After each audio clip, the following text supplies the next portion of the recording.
I slammed the door so hard the picture frames rattled on the walls, my heart pounding like a drum in a rock concert.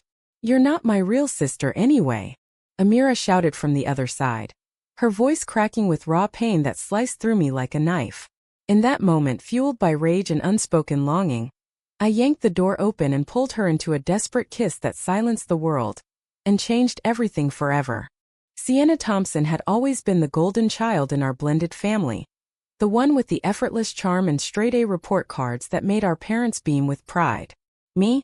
I was Amira Khalil, the brooding artist type, fresh from my mother's remarriage to Sienna's dad 5 years ago when I was 16. We lived in a sprawling suburban home in the outskirts of Seattle, Washington, where the rain never seemed to stop, mirroring the storm brewing inside me. Our parents, Elena and Mark, thought throwing us together would make us instant best friends, but it only amplified the tension. Sienna was all about structure, captain of the debate team at the University of Washington, where we both attended as juniors now. I preferred the chaos of my sketchbook, capturing the gray skies and misty forests in charcoal strokes that hid my deeper feelings. That fateful argument started over something trivial, as they often do. It was a Friday evening in late fall, the kind where the Pacific Northwest chill seeped through the windows despite the heater blasting. Our parents were out at a charity gala, leaving us alone in the house that felt too big for just 2 people. Sienna had been nagging me about my irresponsible habit of skipping classes to paint in the nearby Olympic National Park. "Amira, you're throwing away your future," she yelled, her blue eyes flashing like lightning. She was pacing the living room, her blonde hair tied back in a no-nonsense ponytail, wearing her favorite UW Huskies sweatshirt.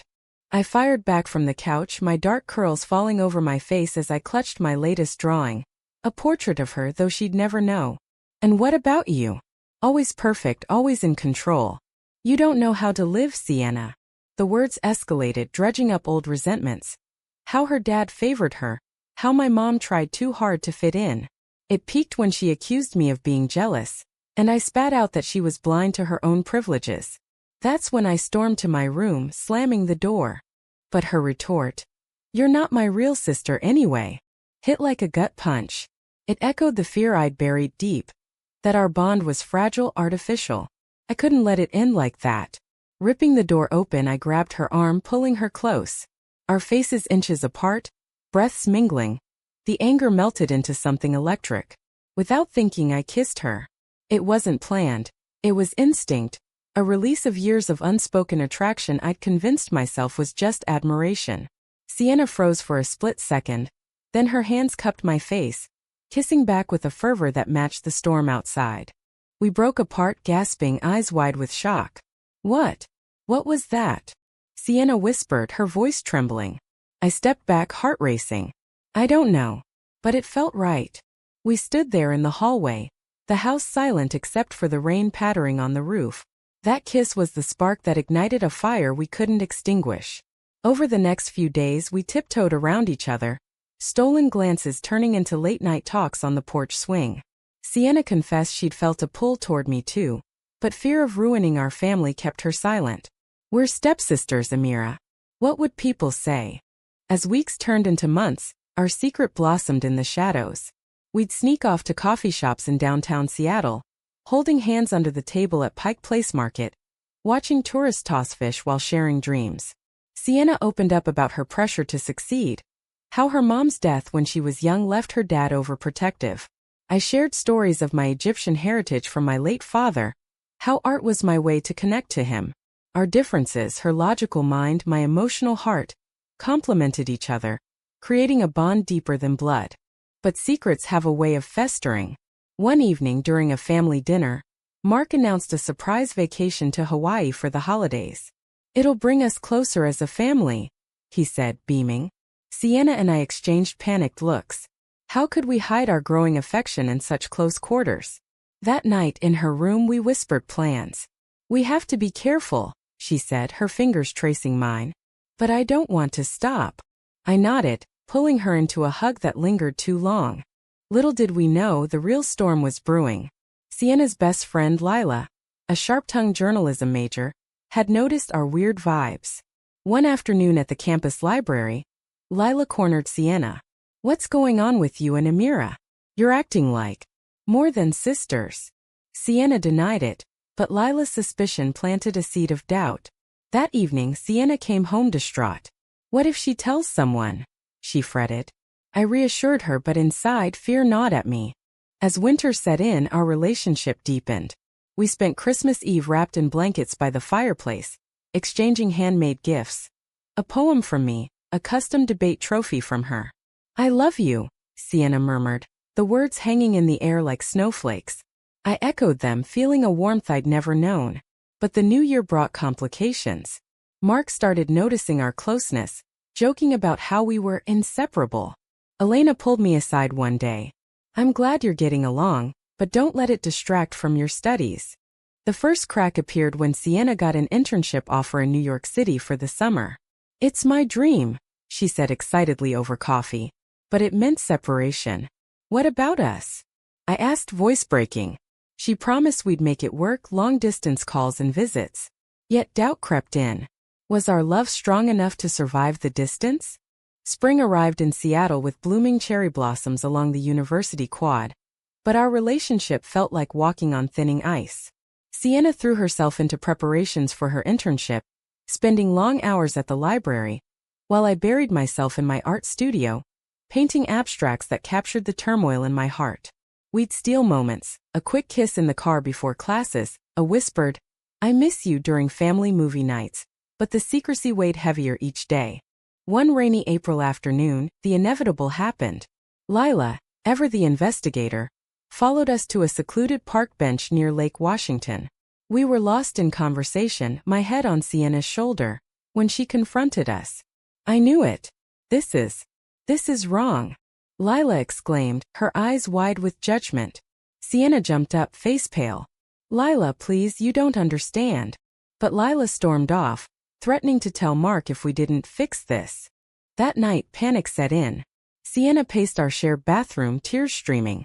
What if Dad finds out? He'll disown us. I tried to calm her, but her words cut deep. Maybe we should stop. For the family's sake. It felt like a betrayal, her willingness to walk away. Is that what you want? I challenged, my voice rising. We argued again, echoes of that first fight, but this time laced with heartbreak. She left the room, slamming the door, leaving me alone with my shattered illusions.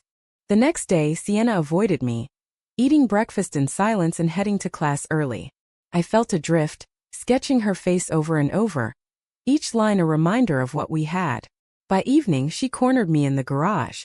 I'm sorry, she whispered, pulling me into an embrace. I can't lose you. We reconciled under the dim light, promising to face whatever came together. But Lila's threat loomed like a dark cloud. As graduation approached, we were still juniors, but senior year loomed. Sienna's internship departure date neared. We decided to come clean to our parents before she left, hoping for understanding. But fate intervened cruelly. One weekend, while our parents were at a neighborhood barbecue, Lila showed up unannounced. I can't keep this secret, she declared to Sienna. In a moment of desperation, Sienna begged her to stay quiet, offering to distance herself from me. It's just a phase, Sienna lied, her words piercing my hidden spot behind the door. I confronted her later, fury boiling. A phase? Is that all I am to you? Tears welled in her eyes. I was protecting us. But the damage was done. I felt betrayed, like our love was disposable. That night, I packed a bag and drove to my aunt's house in Portland, Oregon, needing space. Sienna's calls went unanswered as I stared at the Columbia River, questioning everything. Days turned into a week. Sienna showed up at my aunt's door, soaked from the drive. Amira, please. I was scared. We talked for hours on the porch, the Willamette Valley mist enveloping us. She admitted her fear of losing her dad's approval, how her mom's absence made her cling to stability. But you're my stability now, she said. I forgave her, but the trust was frayed. Back home we treaded carefully. Lila, surprisingly, backed off after Sienna's plea. But the incident highlighted our vulnerability. Summer came and Sienna flew to New York. The distance amplified our emotions. Late-night video calls filled with laughter and longing. I walk through Central Park and think of you, she'd say. I'd send her sketches of Seattle sunsets, captioned, missing my muse. But New York changed her. She met new people, including a charismatic colleague named Jordan, another woman interning at the firm. Jordan was outgoing, confident, everything I wasn't from afar. Sienna's stories about their late-night work sessions sparked jealousy in me. "It's just professional," she assured, but her texts grew sporadic. One evening during a call, I heard laughter in the background. "Who's that?" I asked. "Just Jordan. We're grabbing pizza." The call ended abruptly, leaving me stewing.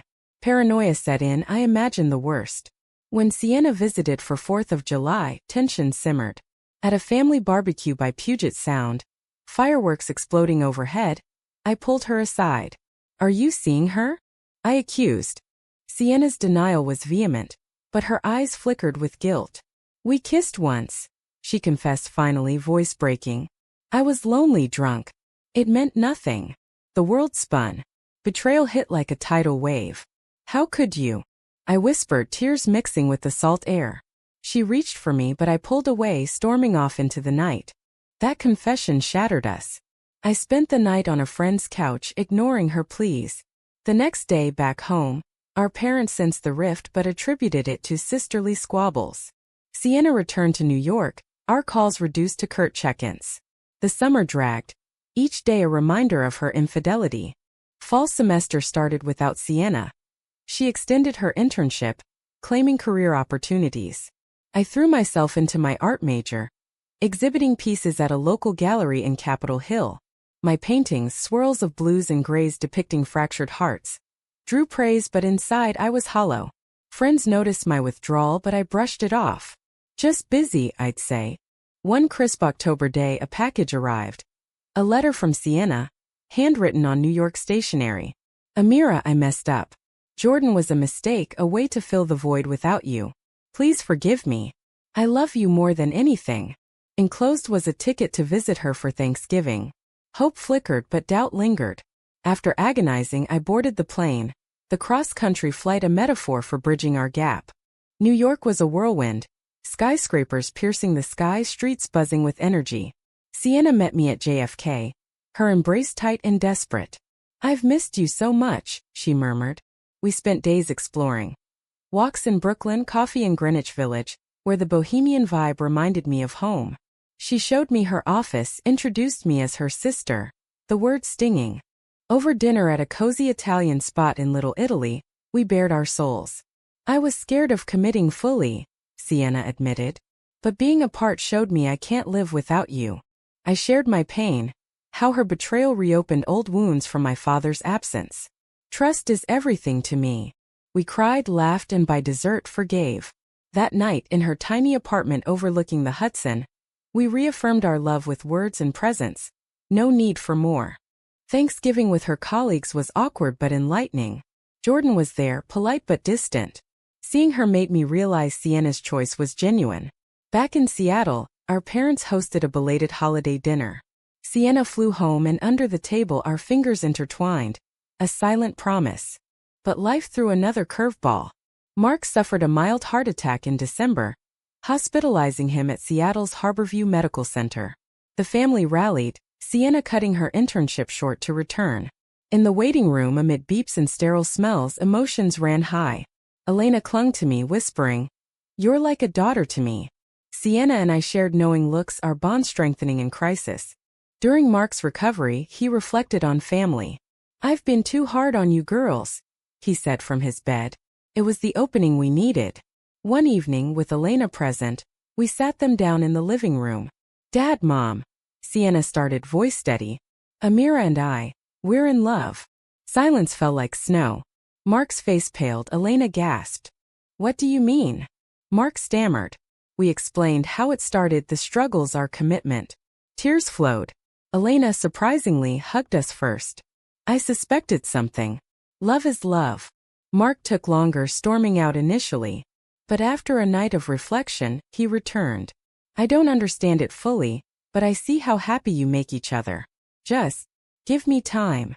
The acceptance was tentative, but it was a start. Winter break brought healing. Family therapy sessions where we unpacked blended family dynamics. Sienna and I navigated the awkwardness, our love now in the open, albeit cautiously. As spring bloomed again, we faced external challenges.